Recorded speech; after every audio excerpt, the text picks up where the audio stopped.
My number one shoe hack has to do with getting rid of the smell out of your shoes. For runners or for flats.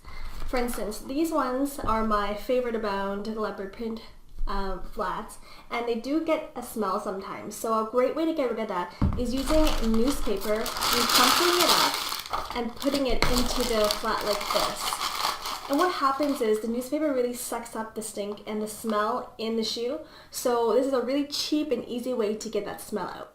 My number two hack has to do with standing your shoes up. Now if you have boots like I do, like these ones are from Coach, they're one of my favorites.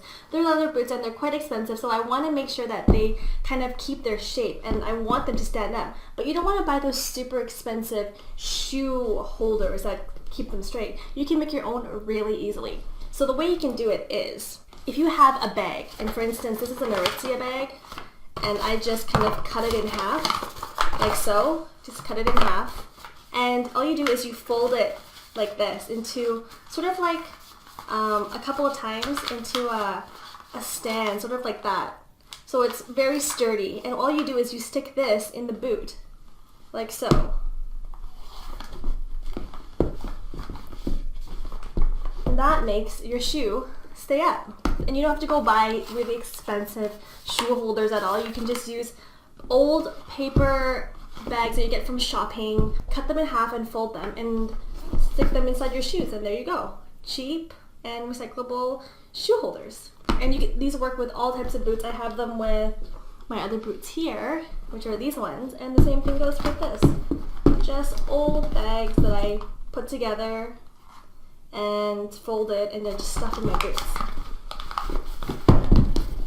And that's my number two tip. My number three shoe hack has to do with stretching your shoes. So if you just bought a pair of shoes and they're kind of tight and they're new, a great way to stretch them out is by wearing your thickest socks and wearing your shoes with the sock, and then using a hairdryer on a high heat and blowing it on the shoe for about 15 minutes. And make sure that you don't do it too much because there are certain glues in the shoe that might get torn, so just be careful of how long you do it and if anything is coming apart.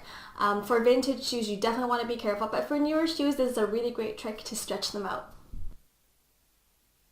For the fourth shoe hack, I'm going to have to show you my shoe closet. Whenever you purchase anything in a box, don't throw the box away. Keep them to create more room in your shoe closet. This is just an old box laid on its side, and this way you can store 4 pairs of shoes with one box. And if you really want to get fancy, you can decorate the box any way you like. The fifth shoe hack is great if you own a wire shoe rack. I got this rack at Target for $15. Not only can you lay the shoes normally, you can also hang the heels on the edge of the wire rack. If it has open squares, you can slip the heel into it, creating more room for your heels. Isn't that cool? So those are my top 5 shoe hacks that every girl and guy should know. I hope it helped, and I hope some of these tips did help you with storing your shoes and hopefully keeping them for longer. And yes, thank you guys so much for watching, and remember to subscribe to my channel and comment below. You can also follow me on my Twitter page and hang out with me on my blog, shoetips.com. Thanks for watching, and we'll see you next time. Bye!